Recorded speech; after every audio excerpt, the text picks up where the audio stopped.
فيس بهي إريش لسر عربستان السعودية هاتية كرن لغوري تشافكانيا خجهي سعودية راستي بيلك برفراه يا إريشين بموشكان ودرونان هاتية باجارين وكي ينبع وجيزان كدو باجارين جرينجين سعوديين بزنجيرك تقينان كو تقينين جلكي بهيزو خرطن ربرو مايا لهنك نافچيان آقرب نافندين بيش سازية كاتية جبر مطرسية إيريشان سعودية قادة أسمانية ولاتي خوغرتية چاودێریە کە تۆندیە ئەولەکاریە لەسەر بەڵاوکردنا دیمەنێن ڕوودانێ سەپاندیە.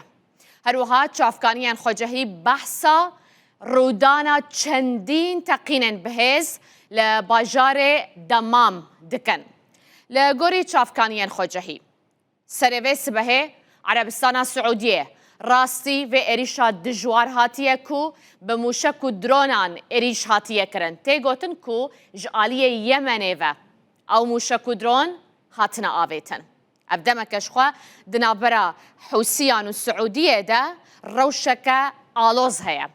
Saziya berevaniya şaristaniya Siûdiyê dibêje. Sîstema niştimaniya hişyariya bilez li parêzgeha Yenbec çalak û aktiv bûye. Ew jî ji bo ku welatiyan ji matirsiya esmanî agehdar bike.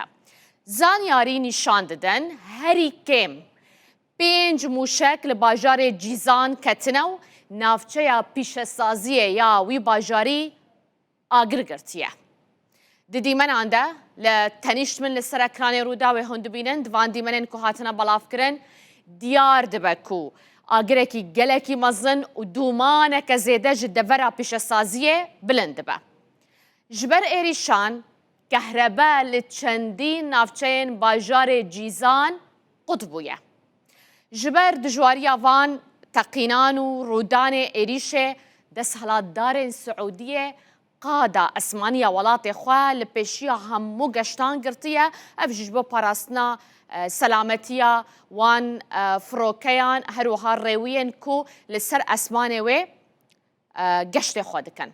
Hevdem çavdêriyeke tund jî xistiye ser wan wêne û vîdyoyan yên ku derbarê vê êrişê de hatine girtin yan jî têne belavkirin ji bo ku ti zanyarî derbarê cihên armancgirtî neyêne belavkirin. Ev dîmenê li ser ekranê Rûda wê hûn dibînin di torên civakî de hatine belavkirin. Ev dîmenên serê vê sibehêne yê êrişa li ser Erebistana Siûdiyê ye.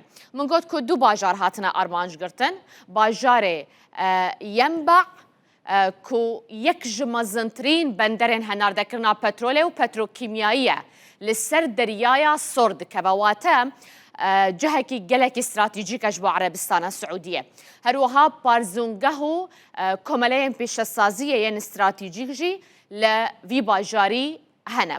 Li gel bajarê Cîzan ku ew jî parêzgeheke dinya Siûdiyê ye rastî êrişî hatiye li wê derê parzûngeheke nûjen ya modern ya neftê heye herwiha bendereke abûriya giring heye dikeve nêzîkî sînorê başûrê welat. Lewma giringiya van her du bajaran ew e ku di aliyê pîşesaziyê de di aliyê yani cihê xwe gelekî stratîjîk e hem benderin li ser deryaya Sor dikevin ev jî egera wê yekê zêdetir dike ku Hûsî ev êriş encam dabin. Bi fermî Hûsî ne gotiye ku wê êrişî ser Erebistana Siûdiyê kiriye lê medya nêzîkî wê behsa vê yekê dikin ku ev êriş ji aliyê wan ve hatiye kirin.